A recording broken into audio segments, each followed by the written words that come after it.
I want to talk a little bit about how you go about taking feedback from investors and judges when you're at a pitch competition. So I attend these pitch competitions all the time. There's always early stage founders looking to get brand awareness, looking to acquire customers, looking to meet investors, whatever it might be.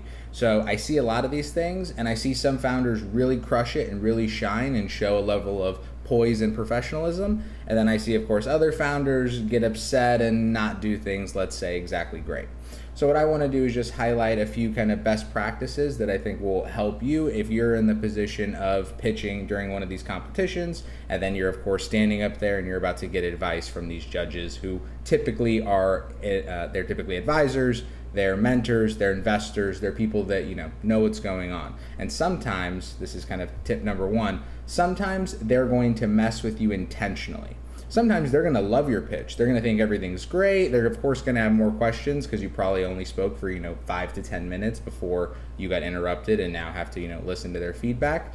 But they may love it, but still wonder, is this founder, maybe they come off a little bit too nice. I'm going to throw a little wrench at them and see how they react. Do they get upset? Do they get nervous? Do they get confrontational? Do they dodge the question, right? They can, want to explore and test you because, of course, they know that, let's say they're judging you to win a pitch competition where you win a bunch of money. They know that money's going to need to get looked after and spent well. And if you're someone that gets nervous and cagey and doesn't know how to take a little bit of feedback, what are the odds you're going to manage all that money super well and not be, overly reactive? So one, expect them to give good and bad feedback basically all the time and react accordingly, right? Plan for it in advance and don't expect everything to be perfect. Number two, I would always be cautious to over answer their questions. I heard a great phrase which was give the nickel answer, not the dollar explanation. Lots of founders will get prompted with a question or prompted with a piece of feedback like, I feel like your market wasn't as clear as it could have been. What was the your current attainable market that you're going to go after in the next 3 to 6 months? And founders go, well, for context, let me give you this and talk to you about that. And it's like, was that what the investor or judge or advisor wanted to know? Or was that just something that you got nervous and felt they needed to know more than they did? The rule of thumb is if they ask you a question, you need to answer, and you have to answer quick and fast. It doesn't mean you can't throw a sentence or 2 sentences, a little tag on afterwards. But if they go, what's your market? You want to say lawyers 18 to 36, men and women located in the Southeast. However, we also understand X, Y, and Z. You gave them an answer and then you showed at least, what came next or whatever the logical response was after that.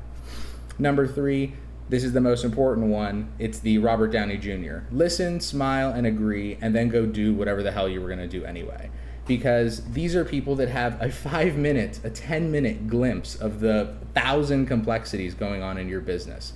They're not going to know everything. And so you can't expect them to know everything, and you can't hold them accountable for knowing everything, which means when they give you a piece of advice, before you take it and before you either reject it completely or accept it undeniably, pause for a second and ask yourself, is this advice well-founded? Does this advice, with their 10% of information and my 100% of information, if I was them, or if they were me, should I say, and they had all this info, does this advice, is it still congruent? Does it still add value? If so, amazing. I'm going to listen to it regardless of who gave it. But if it doesn't matter if it's the biggest investor in the world. If it doesn't work for us, it doesn't work for us. That doesn't mean you reject them and you say, oh, thanks for the advice, but no thanks. But it means you're polite, you say thank you, you're appreciative, you show you have a level of poise even when things may not be going the best.